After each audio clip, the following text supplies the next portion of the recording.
안녕하세요. CTO가 만든 한 끗 다른 HR 액션 3원칙이라는 제목으로 하이파이브에서 발표했던 내용을 저희 팀 내부 혹은 뭐 외부에 공유할 수 있는 자료를 만들어 보기 위해서 촬영하고 있는 힐링 페이퍼 팀의 김윤혁입니다. 네, 혼자서 이렇게 영상을 촬영하는 게 뻘쭘하긴 하지만 요청해 주신 분들이 있어서 촬영을 한번 해보려고 하는데요. 시작해 보면요. 저는 처음에 삼성이라는 회사에서 4년 정도 일을 했었고, 그 이후에 지금 대표를 만나서 힐링페이퍼 강남 언니 팀에 조인하게 됐는데요. 그 당시 저는 개발자였기 때문에 CTO로 합류했고, 그 이후에 이제 CPO 역할을 하다가 이후에 조직에 대한 고민, 조직에 대한 여러 가지 액션을 하고 싶어서 HR과 뭐 CTO, 컬처 오피서 같은 역할을 하고, 현재는 B2B 사업 총괄도 함께 하고 있습니다. 제가 이제 가장 많이 이제 회사 내에서도 외에서도 많이 듣는 이야기가 강남원에서 어떻게 10년이나 일을 하고 있냐, 한 회사에서 어떻게 달리고 있냐 하는데요. 이 CTO나 CPO 역할을 거쳐서 HR에 뛰어들고 이렇게 좀 새로운 도전을 할 수 있어가지고 여전히 열심히 재밌게 좀 일을 하고 있는 것 같은데요. 이때 가장 많이 듣는 질문이 그거 같아요. 개발자가 HR? 이거 너무 되게 다른 도전 아니에요? 라고 말씀해 주시는데, 사실 제 입장에서는 타이틀이 달라졌을 뿐 목표를 하는 바는 늘 비슷했습니다. 어떻게 하면 월요일에도 출근하고 싶은 회사를 만들 수 있을까? 그런 회사를 만들어서 그런 회사에서 제가 다니는 게 저의 행복이기 때문에 어떻게 하면 그럴 수 있을까라는 고민을 하면서 열심히 달렸고요. 그때 이제 제가 가진 어떤 스페셜한 기술이 개발이었기 때문에 CTO를 하고, 그 이후에 회사의 필요에 의해서 제품 총괄하다가 좋은 다른 분들이 오시면서 저는 이제 어떻게 하면 나의 역량을 회사가 좋아진 데 쓸 수 있을까 고민하면서 이제 HR 쪽으로도 고민하게 됐는데요. 기왕 하는 건 살아있는 HR을 해보고 싶었습니다. 살아있는 HR이 무슨 소리야? 라고 생각할 수 있을 것 같은데요. 좀 전통의 HR은 되게 인사라는 영역이 좀 펑셔널하게 어떤 사람을 어떻게 배치해서 사용하지 같은 형태로 좀 공급자 중심이었던 것 같아요. 그래서 회사가 동료들, 구성원들을 어떻게 활용하지에 좀 더 초점을 맞춰져 있었던 것 같다는 생각이 들고요. 그러다 보니까 조금 먼 곳에서 사람 한 명 한 명의 어떤 고민과 니즈 이런 것들을 잘 파악하고 행동하기보다는 조금 더 큰 회사는 큰 조직이 잘 굴러가기 위한 어떤 형태로 HR이 세팅되어 있다고 저는 생각을 하는데요. 그것이 나쁘다는 게 아니라 조직에 맞는 형태의 HR이 있어야지 그 조직을 가장 추적할 수 있다고 믿고 있는데, 저희 같은 조금 더 작은 스타트업, 계속해서 빠르게 변화하는 곳에선 마치 약간 퍼스널 트레이너처럼 내가 어떤 사람이고 우리 팀이 무슨 상황인지 잘 이해하고 있는 그런 HR이 되어야 했다고 생각을 했습니다. 그런 HR이 되기 위해서 제가 생각하는 조직이 가져야 되는 어떤 큰 요소는 세 가지가 있었는데요. 첫 번째는 조직의 세계관, 원칙, 핵심 가치 같은 거라고 생각을 합니다. 아까 말씀드렸던 것처럼 정답이 없는 세계이기 때문에 이 조직, 그러니까 모두에게 맞는 어떤 정답 같은 건 없기 때문에 우리 회사, 우리 조직은 어떤 세계관, 어떤 상황, 어떤 환경에 놓여져 있고, 그래서 무엇을 좇고자 하고 무엇을 달성하고자 하는지, 어떤 시간 축으로 일을 하고자 하는지 같은 것들이 잘 정리되어 있어야지 그것을 기반으로 가장 최적의 옷을 입을 수 있다고 생각을 했습니다.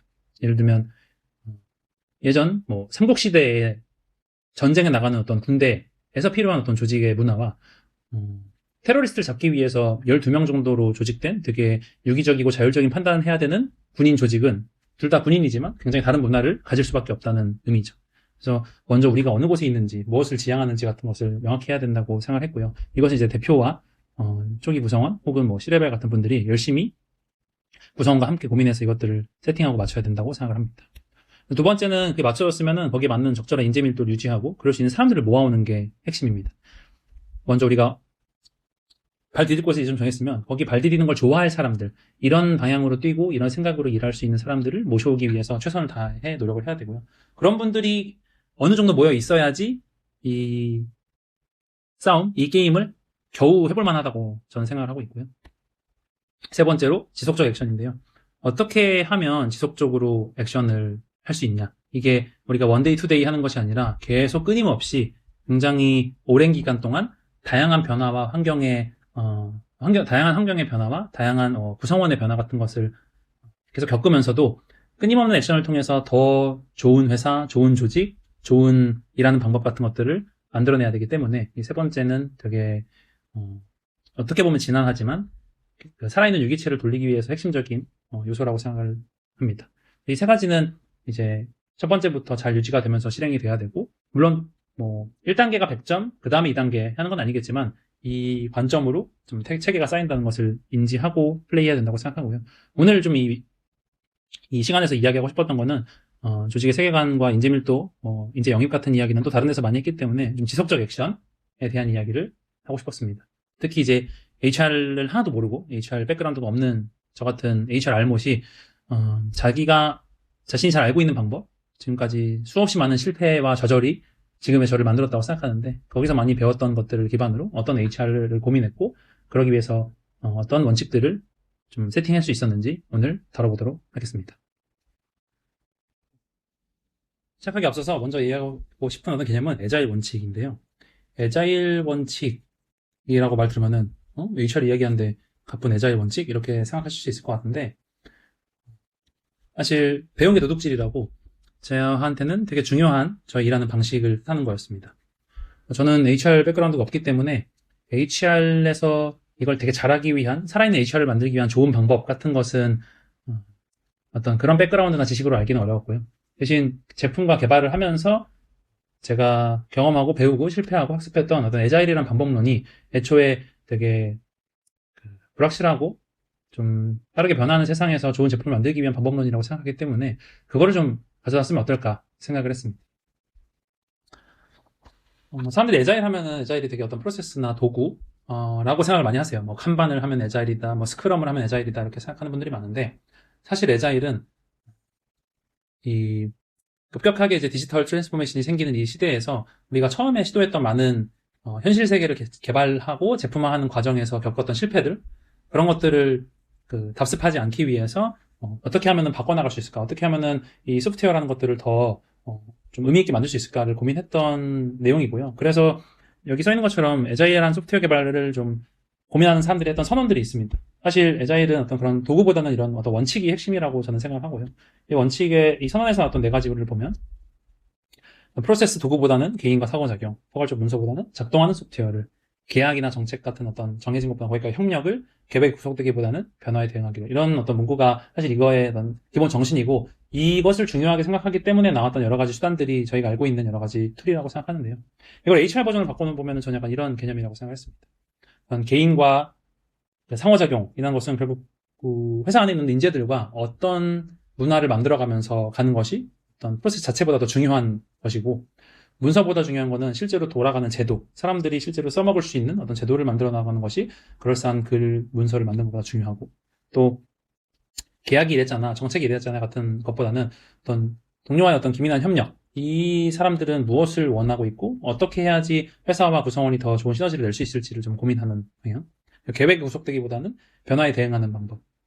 엄청나게 빠르게 변화하는 이 스타트업 안에서는 어제 맞았던 게 오늘 틀리고 오늘은 틀렸던 게 내일 맞을 수도 있다고 생각하기 때문에 그런 것들을 계속 추구하는 것이 되게 중요한 요소라고 생각을 했습니다. 결국 중요한 건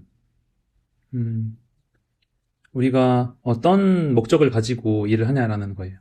HR 관련해서 이제 어떤 일하시는 분들 만나보다 보면 회사에 대해서 어떤 질문을 하거나 할 때 제일 처음 물어보는 것이 어떤 수단인 경우가 많습니다.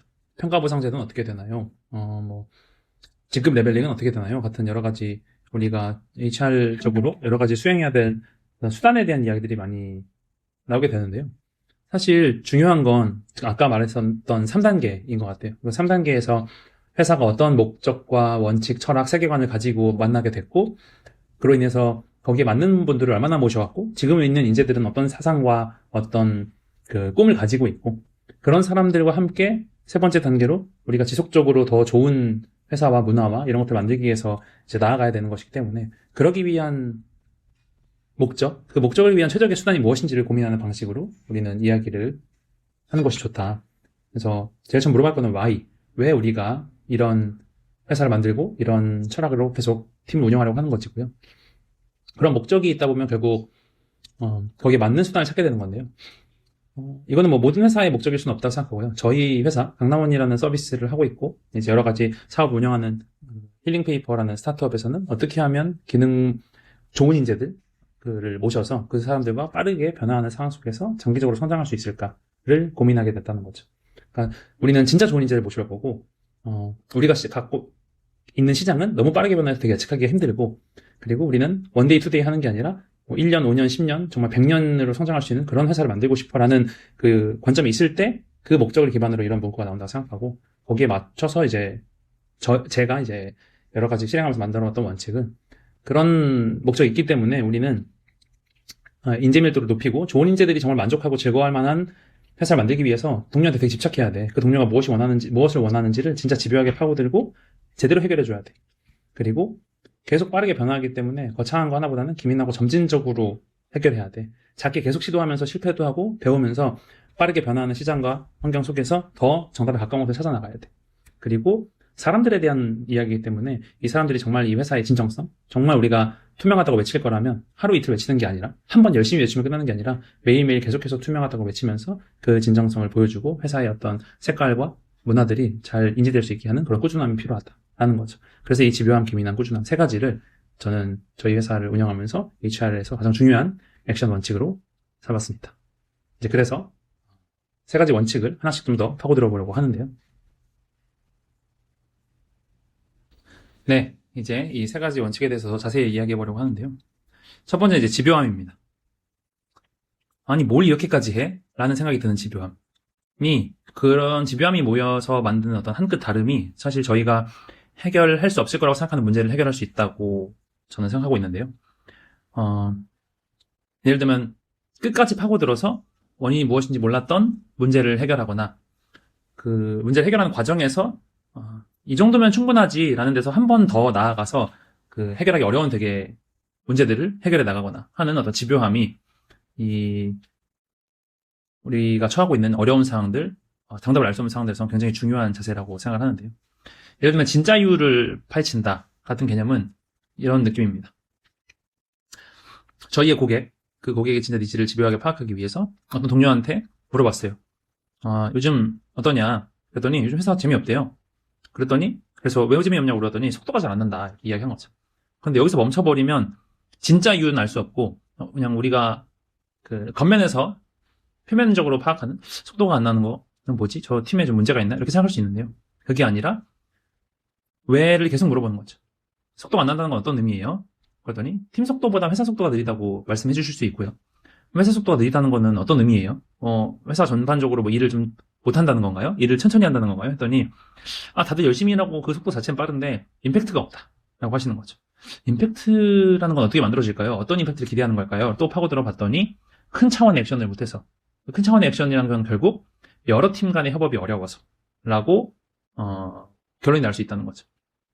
이런 결론까지 나왔을 때 이제 우리는 이 사람의 진짜 문제는 이 영역이었구나.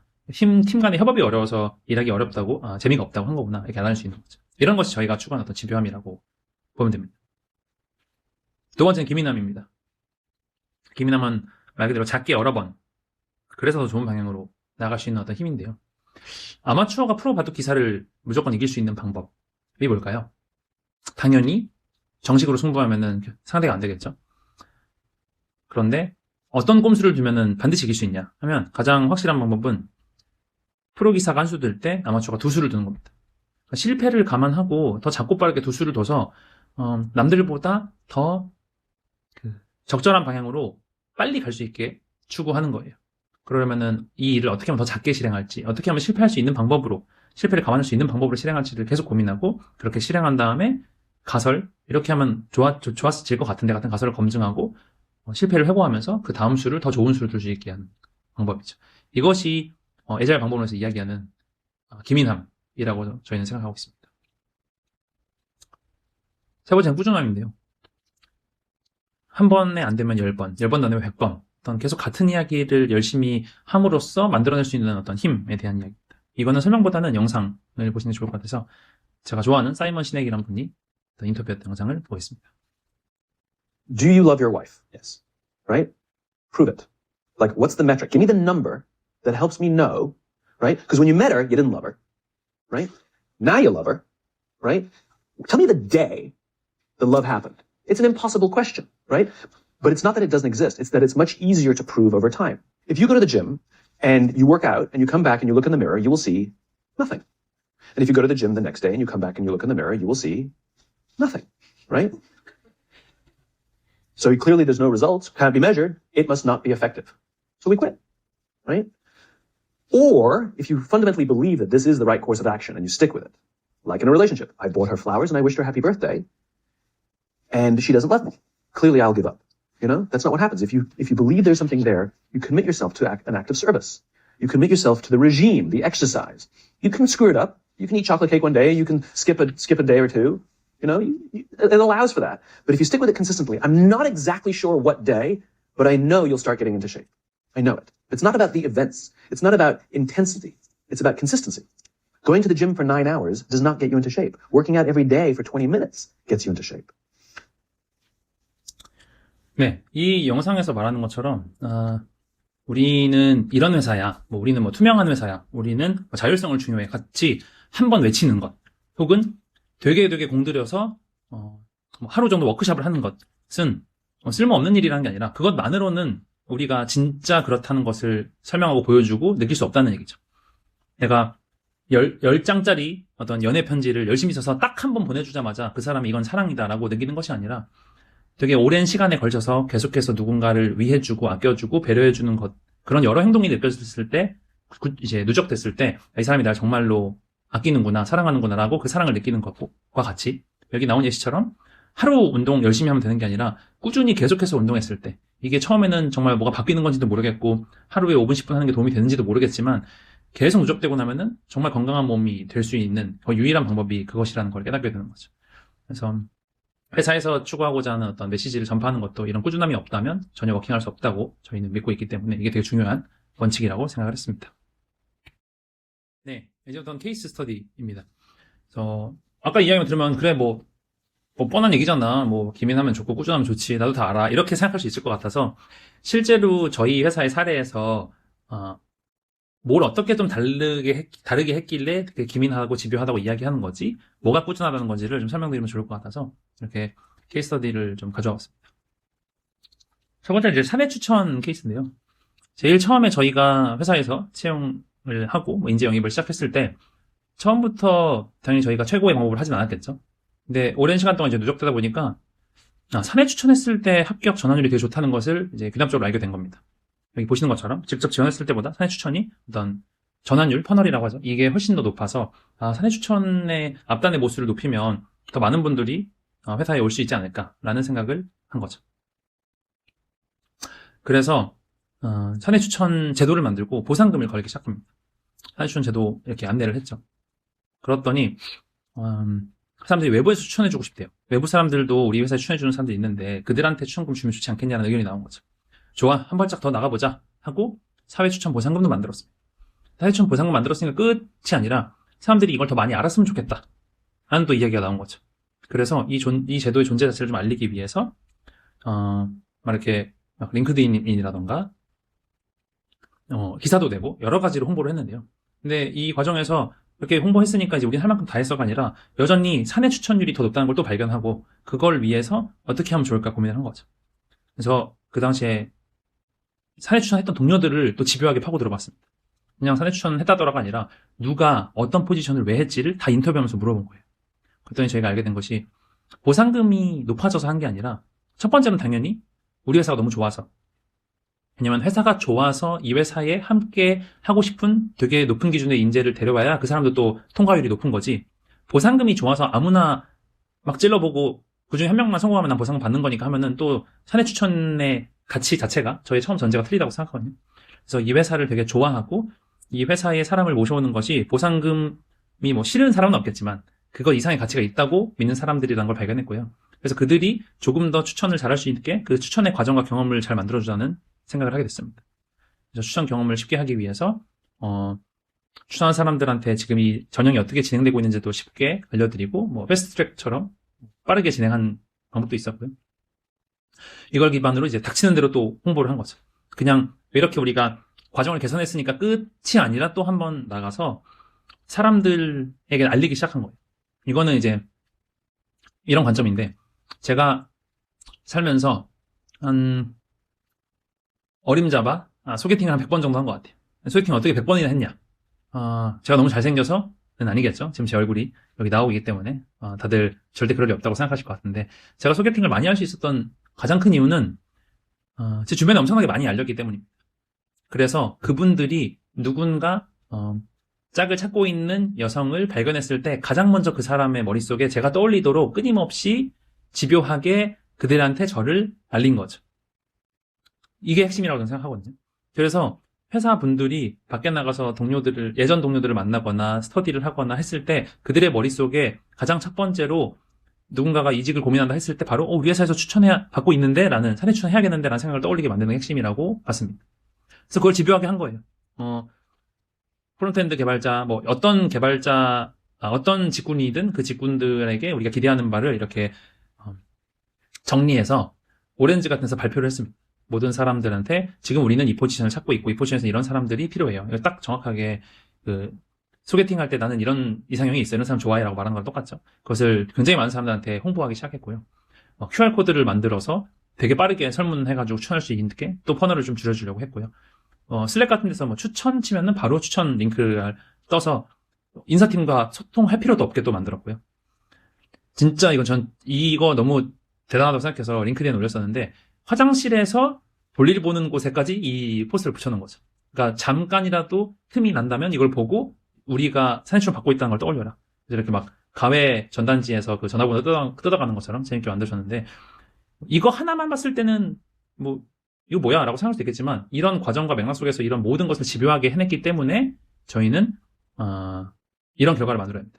결국 360% 엄청나게 많은 사내 추천 수가 증가하면서 덕분에 저희 회사의 인재 밀도가 많이 좋아질 수 있었죠. 이런 것이 이제 저희가 추구하는 집요함의 영역이라고 보시면 됩니다. 두 번째는 이제 기민함입니다. 기민함이라는 건 말 그대로 작게 실행하고 계속 배우면서 다시 반복하는 건데요.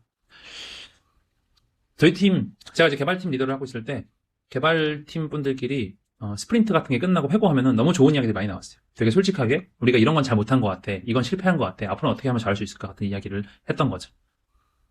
그래서 제가 어느 날 생각이 든 게, 이 팀 회고를 개인 회고로 바꿔보면 어떨까? 각자가 모여서 서로에게 스스로도 난 이런 걸 잘 못했던 것 같아라고 생각하고 팀원들도 피드백을, 그래 맞아, 너가 그런 거 좀 아쉬웠어, 그러면 이런 걸 이렇게 바꿔보면 어때? 라는 이야기를 하면 어떨까라는 상상을 합니다. 그것을 처음부터 전사에 할 수는 없잖아요. 너무 실험적이니까. 그래서 이 개인별 피드백 시스템을 한번 개발팀 워크숍 갔을 때 해보자 한 거죠. 실제로 개발팀 워크숍 갔을 때 실행을 했고, 처음에 좀 걱정하는 분들도 많았어요. 이거 끝나고 멱살 잡는 거 아니야 했었는데, 1시간 하기로 한 프로그램이 3시간, 4시간 하면서 다들 서로 더 피드백을 받고자 했고, 덕분에 굉장히 밀도 있고 의미 있는 시간이 되는데요. 이런 시간을 보내고 났더니 더 확신이 생긴 거죠. 우리 회사 사람들이라면, 이런 어떤 높은 기준을 가지고 서로한테 솔직할 수 있는 그 요소가 있는 사람들이라면 이런 형태의 대면으로 다대 다 피드백을 할 수 있는 제도를 좀 운영해 볼 수 있지 않을까라는 또 가설을 세우게 됩니다. 이 가설을 가지고 이제 제품 개발팀 전체에 확장하고요. 처음에는 이제 개발자만 했다가 디자이너랑 PO 이런 사람들이 함께 하면서 확장하기 시작하고, 마지막에는 전사 워크숍 갔을 때 지금까지 또 여러 실행을 반복하면서 조금 더 다듬어진 제도를 가지고 CSS라는 이름, Continue, Stop and Start라는 피드백을 전달하는 이 팀 CSS라는 제도로 전사에 확장해서 쓰기 시작합니다. 그렇게 해서 저희 회사만의 또 문화와 제도가 됐는데요. 이걸 운영하다 보니까 또 회고 포인트가 나오는 거죠. 이거 리더한테 받는 공식 피드백, 혹은 타팀 동료들, 어떤 사람은 여러 팀과 일을 해야 되는 상황이 있는데 타팀 동료들의 피드백도 필요한데 이런 건 어떻게 얻을 수 있지?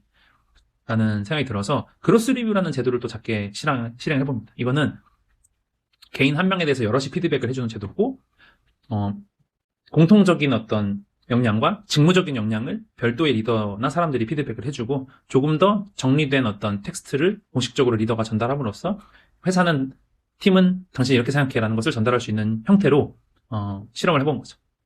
이것도 일부 인원으로 해본 실험을 해보면서 또 가설과 검증과 회고를 돌리고 있었는데요.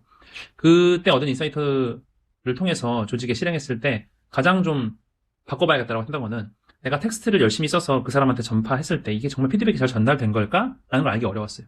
그 전에 있었던 팀 CSS는 같이 모여서 미팅하는 하듯이 피드백을 주고받았기 때문에 이 사람이 지금 내 피드백을 어떻게 받아들이고 있는지 표정만 봐도 알 수 있는데 이 그로스 리뷰는 텍스트 기반이다 보니까 그게 되게 어려웠던 거죠. 그래서 그로스 리뷰를 하고 나서 모여서 랩을 하면 어떨까? 팀 CSS처럼 이 그로스 리뷰가 예를 들면 제가 주인공이라면 브라운이라는 사람한테 피드백했던 사람들이 다 모여서 저에 대해서 이야기하는 그런 랩업 시간을 만들자는 거죠.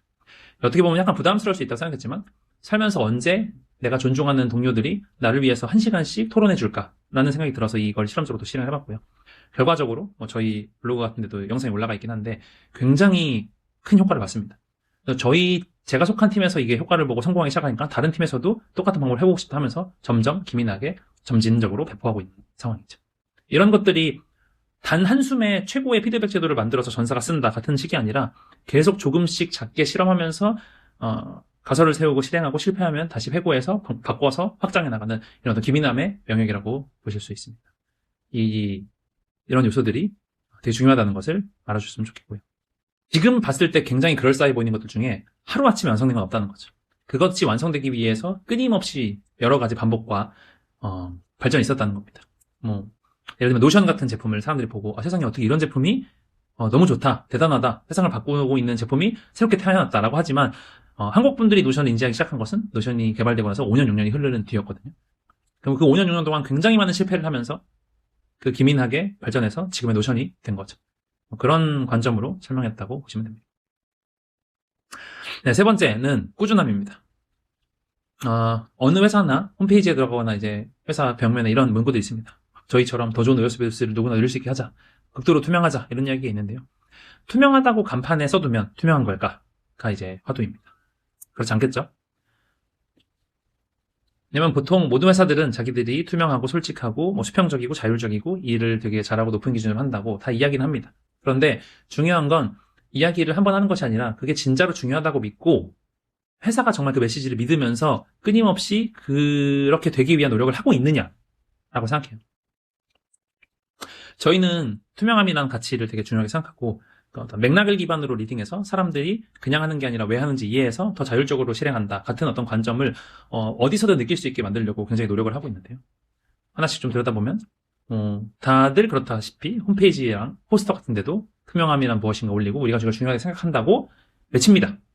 여기까지는 당연히 누구나 할 수 있는 영역인데요. 그걸 넘어서서 온보딩 세션을 합니다. 우리 회사에 오시는 모든 분들이 다 대표나 C레벨 같은 분들과 왜 우리가 투명해야 되고 왜 우리는 이런 비즈니스를 하고 있고 같은 이야기들을 싱크로나이즈하게 하고 있는데요. 그럴 때도 이런 투명함에 대한 가치에 대해서 정말 열심히 설명하고 사례도 들고 하면서 같이 싱크를 맞춥니다. 그리고 아까 말씀드린 CSS나 그로스 리뷰 같은 저희의 피드백 제도 안에서도 그냥 피드백하는 게 아니라 우리 회사가 되게 중요하게 생각하는 가치관을 한 번 더 리마인드 하면서 거기에 맞게 이 사람이 이런 영역들을 정말 잘하고 있는지 피드백할 수 있도록 하기 위해서 이렇게 항목들도 추가하고 거기에도 투명함이 들어가 있고요. 그리고 전사에서 무언가를 공지하거나 회사 측면에서 알릴 때도 투명하게 하려고 노력합니다. 이거는 투명합시다라고 메시지를 외치는 것보다 더 중요한데요. 투명하기 어려운 일을 할 때도 투명하게 하기 위해서 회사가 노력하는 것을 봤을 때 사람들이 진짜 중요하게 생각하는구나 라고 하는 거죠. 제가 여러분 솔직해야 됩니다라고 외치는 것보다 더 중요한 건 실제로 동료들한테 솔직하게 행동하는 것이기 때문에 그래서 그런 행동을 보여주는 거죠. 이거는 저희 회사가 정말 적자였을 때 이대로면 런웨이가 7개월밖에 안 남아있다라는 이야기들도 정말 솔직하고 투명하게 이야기하면서 사람들이 다른 오해를 하지 않고 회사가 이런 상황이기 때문에 이런 플레이를 하려고 하는구나를 느끼게 만들었던 예시인데요. 그런 것처럼 슬랙 채널도 투명하게 모든 사람들이 모든 채널에 다 들어가서 이야기할 수 있고 우리가 사용하는 어떤 식비나 여러 가지 비용도 다들 볼 수 있어서 근데 이 비용은 왜 이렇게 쓰인 거지?를 챌린지할 수도 있고요. 누군가가 DM으로 뭔가 물어본다면 이것을 퍼블릭한 채널에 이야기하는 게 훨씬 더 우리가 나중에 소통하거나 문제 해결하기 좋을 거야 하면서 되게 퍼블릭하게 유도를 하기도 합니다. 또 투명한 동료들 극도로 투명함을 잘 실천하는 동료들을 또 존중해줘야 되잖아요. 그것을 그냥 지나가면서 존중하는 것도 가능하겠지만 조금 더 명식으로 존중하기 위해서 코어밸류 에반젤리스트라는 제도를 만들어서 동료들이 인정하는 정말 투명한 사람을 이제 동료와 리더들 간의 합의로 이제 픽해서 그분들한테 시상을 하는 그런 제도도 가지고 있습니다. 이렇게 이 투명한 어쩌구를 끊임없이 하는 것 같아요. 이렇게 굿즈도 투명하게 만들고 회의실도 투명하게 만들고 극도의 투명함이란 회의실 이름도 붙이고 회사의 여러 가지 소식을 알려주는 어떤 오렌지 시간도 극도로 투명한 컴퍼니라는 이름을 붙이고 사람들이 이제 밈이 된 거죠. 극도로 투명한 카터, 극도로 투명한 어쩌고 하면서 우리 회사에 그냥 돌아다니는 이름과 단어가 되게 하는 것. 그것이 그 정도 수준으로 더 집요하게 이야기했을 때만 사람들이 투명함이라는 것에서 받아들인다고 저희는 생각한 겁니다. 그리고 이런 과정에서도 그냥 꾸준함만이 아니라 꾸준하면서 기민하고 집요하게 하는 거죠. 아까 온보딩 세션 예시를 들자면 온보딩 세션 처음에 그냥 온보딩 세션 하자였다면 해보니까 1시간으로 안 돼. 2시간으로 해서 더 구체적으로 더 집요하게 해서 사람들이 이해하게 만들자 하고 이거는 대표나 C레벨이 직접 해야지 더 가치가 있을 것 같다. 너무 이제 신규 입사자가 많다 보니까 그냥 동영상으로 만들면 어떨까라는 생각했는데 아니야. 직접 했을 때만 그 집요한 가치가 나올 수 있을 것 같아. 그래서 여전히 직접 하고 있고요. 왼쪽에 보이시는 것처럼 제가 싱크앤얼라인 하면은 그때 동료분들한테 피드백도 받았는데 받은 리뷰만 200개가 넘고요. 그 리뷰들을 기반으로 작게는 열몇 번, 크게는 3번 정도 이 장표를 싹 고칠 정도의 리뉴얼을 거쳐서 지금의 이제 온보딩 세션이 되었다고 생각합니다. 이렇게 이 꾸준함과 기민함, 집요함을 계속해서 반복하게 여러 가지에 사용하면서 저희에게 회사의 여러 가지 조직 문화나 메시지들이 만들어지고 있다고 생각합니다. 되게 좋아하는 파워풀이라는 책을 쓴 분이 하신 이야기인데요. 똑같은 이야기를 again 해야지 그때 이제 컬처가 된다라는 말이 있는데요.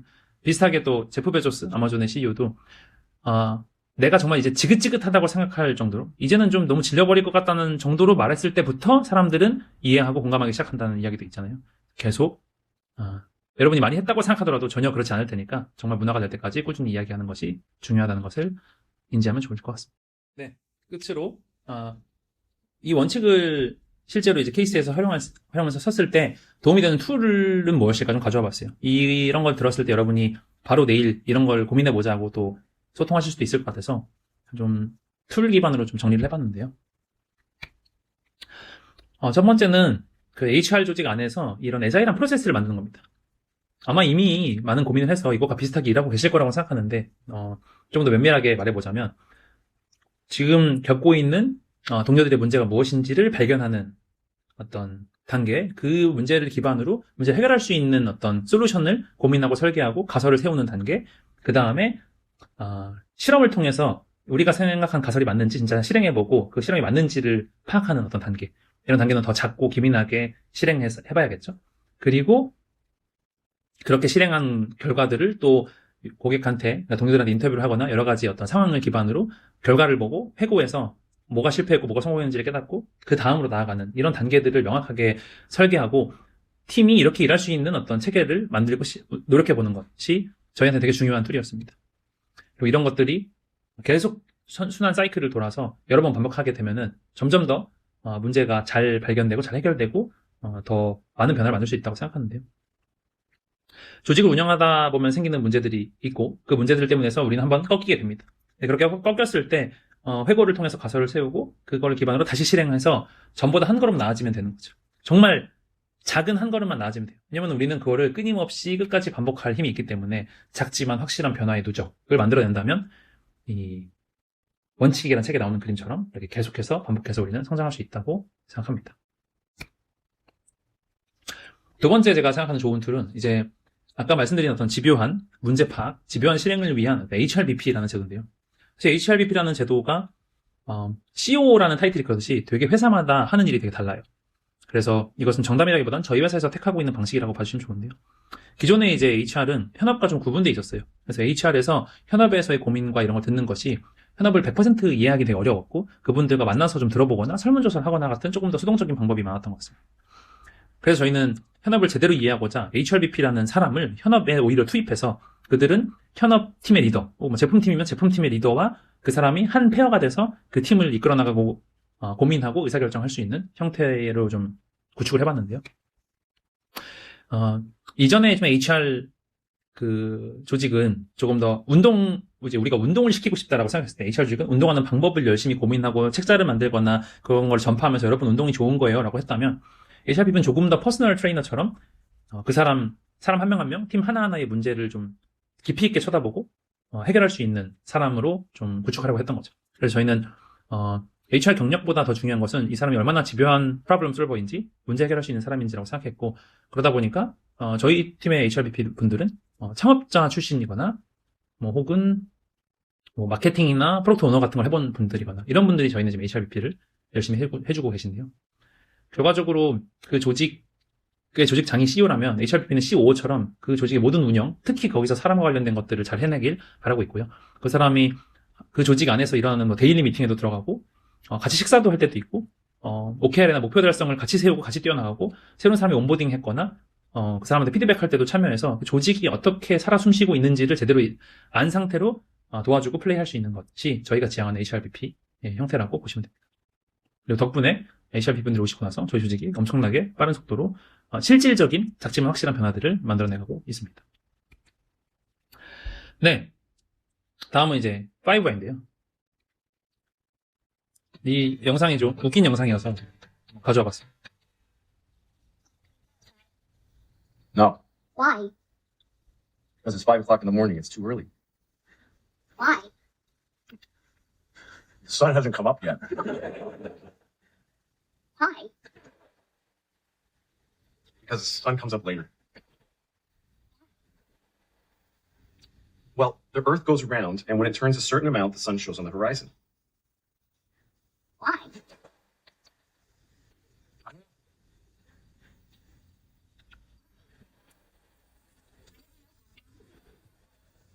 Because I didn't pay attention in school, okay? I didn't listen to class.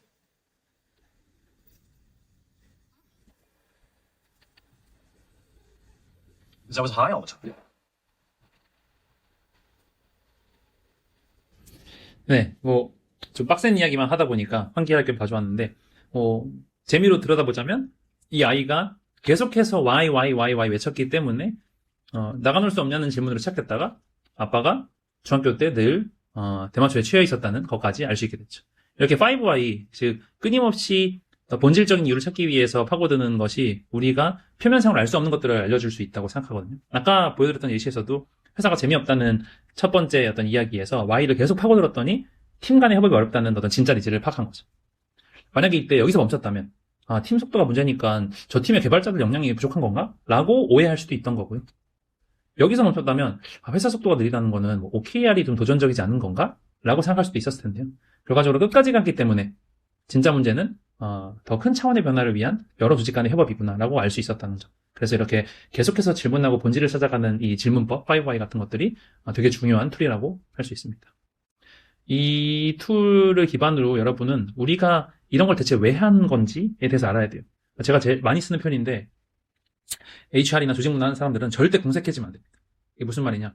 우리가 뭔가 새로운 제도를 만들고 실험해보려고 할 때 누가 이런 거 대체 왜 하는 거예요? 라고 물어볼 수 있어요. 그게 뭐 냉소일 수도 있고 그냥 정말 궁금해서 목적이나 맥락을 물어볼 수도 있는 건데요. 보통 이런 질문을 받으면 되게 쫌니다. 약간 이제 방어 기제가 나오면서 당연히 해야 되는 거라고 말한다던가 혹은 막 진짜 바쁘신데 죄송해요. 그래도 이게 뭐 중요하긴 하니까 하면서 약간 좀 저자세로 들어간 경우가 있는데요. 절대 그러면 안 되고 끊임없는 Y를 통해서 나 스스로가 강한 어떤 근거가 생겼기 때문에 누가 그런 질문을 했을 때 좋은 질문입니다. 내가 당신과 이걸 왜 해야 되는지에 대해서 30분, 1시간도 이야기할 수 있으니까 한번 저랑 토론해볼까요? 같이 자신 있게 플레이를 해야 되는 거죠. 그러기 위해서는 여러분이 계속 본질적인 이유들을 파고들어서 스스로 강한 근거를 만들어 놓는 것이 중요합니다. 그리고 또 다른 툴은 이제 멀티 채널 활용인데요. 아까 말씀드렸던 것처럼 같은 메시지를 굉장히 다양한 채널로 활용해야 돼요. 랜덤 런치, 원온원, 오렌지, 슬랙, 팀 미팅. 왜냐하면 사람에 따라서 어떤 사람은 타운홀에서 전달 효과가 크고 어떤 사람은 원온원에서 효과가 크고요. 어떤 사람은 식사를 하다가 친구한테 듣는 이런 것들이 더 효과가 크기 때문에 계속해서 모든 채널을 통해서 같은 메시지를 내보내는 것이 더 많은 사람들이 잘 인지할 수 있게 하는데 큰 효과를 주는데요. 특히 타운홀 오렌지 같은 전사의 선언 공지 같은 걸 통해서 그 메시지 자체도 있지만 그 메시지를 전달하는 방식을 사람들한테 보여주기 위한 되게 좋은 수단 중에 하나고요. 아까 말한 것처럼 투명하다고 외치면서 회사가 투명하게 정보도 까야지 그게 전달될 거다. 같은 사례가 있을 거고요. 원어원은 되게 조직의 커뮤니케이션의 꽃이라고 생각합니다. 왜냐하면 각 사람에 맞춰서 커스터마이징 할 수 있어서 어떤 사람한테 무슨 메시지를 잘 전달해야겠다고 했을 때 그 사람한테 최적화해서 할 수 있기 때문에 시간과 에너지가 많이 들어가긴 하지만 그만큼 되게 효과적이고 좋은 커뮤니케이션 툴이라고 보고 있습니다. 그리고 모든 미팅에서 즉각적인 피드백을 주고받는 어떤 회고 문화 같은 것들을 만들어서 그것이 어색하지 않게 하는 거죠. 이 미팅은 어땠나요? 이 발표는 어땠나요? 저희들은 그런 게 되게 자연스럽게 계속 하게 되는데요.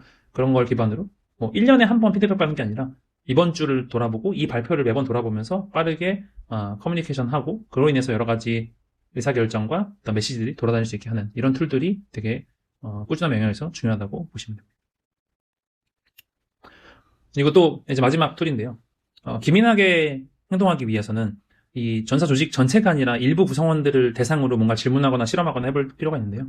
저희는 이제 컬처 에반젤리스트라는 걸 제도를 좀 쓰고 있어요. 이제 리더와 동료들이 어떤 우리 회사의 조직 문화적으로 존중하는 사람들을 선정하고 그 사람들한테 이런 거 해보면 어때요? 라는 질문을 좀 퍼스트로 해서 베타 테스트처럼 운영을 하는 거죠. 이런 컬처 에반젤리스트를 뽑는 방법은 다양하게 있을 텐데요. 애초에 회사가 더 적을 때는 리더십들이 존중하는 분들을 그냥 임의로 선정해서 이런 것들 질문하고 실험해봐도 좋고요. 더 커지면은 구성원들한테 어떤 제도화해서 어떤 공식적인 프로세스를 통해서 선정할 수도 있다고 생각합니다. 어쨌든 이분들과 함께 빠른 실험을 통해서 더 기민하게 여러 가지 제도들을 만들어갈 수 있는 거라고 보시면 좋을 것 같습니다.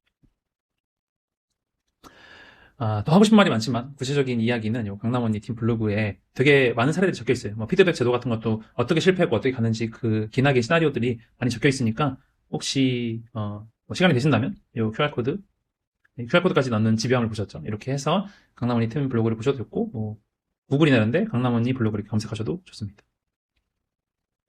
마지막입니다. 처음 시작할 때 한 끗 다름이라는 이야기를 했는데요. 사내 추천을 우리가 적당히 추천하고 멈췄다면, 혹은 투명한 문화 중요합니다라고 선언하고, 한 번 선언하고, 혹은 1년 정도 떠들고 더 이상 신경 안 썼다면, 피드백 제도도 처음부터 너무 거창한 한 번에 완벽한 제도를 만들기 위해 접근했다면, 아마도 지금처럼 성공하기 힘들었다고 생각하는데요. 이게 이제 이 정도면 충분하지 않아 싶을 때 한 걸음 더 나아가서 집요하고 기민하고 꾸준하게 행동하는 것이 그 한 끗 차이가 오랫동안 모이면 굉장한 차이를 만든다는 거를 제가 이제 지난 10년 동안 히딩페이퍼 강남원리 팀에서 일하면서 배웠던 것 같습니다. 이 과정을 하다 보면은 이제 어쩔 수 없이 손에 남들이 묻히기 싫은 것도 묻히는 것 같아요. 아까 말한 것처럼 이런 거 해보자고 했을 때 대체 그런 거 왜 하냐, 다 의미 없다, 내가 전에 해봤다처럼 어떤 비난과 냉소도 겪을 것이고요. 정말 좋은 거라고 생각하고 실행했는데 실패도 하고 좌절도 하게 될 겁니다. 하지만 제가 좋아하는 영화에 나온 말처럼 그 모든 실패와 좌절이 우리 여기까지 이끌었기 때문에 그럼에도 불구하고 우리의 내일과 미래를 위해 그 한 끗 다름을 위해서 아마 열심히 노력하고 계신 분들이 많을 거라고 생각합니다. 그런 분들을 위해서 제가 최근에 봤던 되게 멋진 문구를 하나 가져왔는데요. 이 문구를 끝으로 마치겠습니다. 이제 루즈벨트 대통령이 연설에서 썼던 Man in the Arena, 경기장 안에 어떤 검투사, 사람을 뜻하는 이야기인데요. 중요한 건 비평가가 아니다. 강자가 어떻게 실패했는지 실행하는 사람한테 이랬어야 된다 저랬어야 된다 하는 사람이 아니다. 진정한 공로는 실제로 경기장 안에 서 있는 사람한테 돌아가야 한다고 합니다.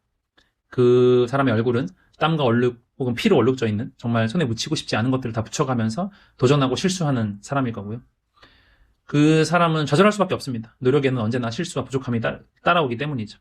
하지만 그럼에도 불구하고 그는 실행하고 열정과 헌신으로 목표를 위해 달려갑니다. 최선의 경우 그는 위대한 성취의 기쁨을 알 것이고, 최악의 경우라도 그는 실패를 하겠지만 적어도 위대한 도전을 하다가 실패하는 것이기 때문에 아까 이야기했던 승리도 패배도 모른 채 살아가는 차갑고 소심한 영혼들과는 같은 위치에 놓이지 않을 것이다. 네. 오늘도, 어제도, 오늘도, 내일도 경기장에서 계속 치열하게 싸우고 계실 저와 여러분의 건투를 빌면서 이 발표를 마치겠습니다. 감사합니다.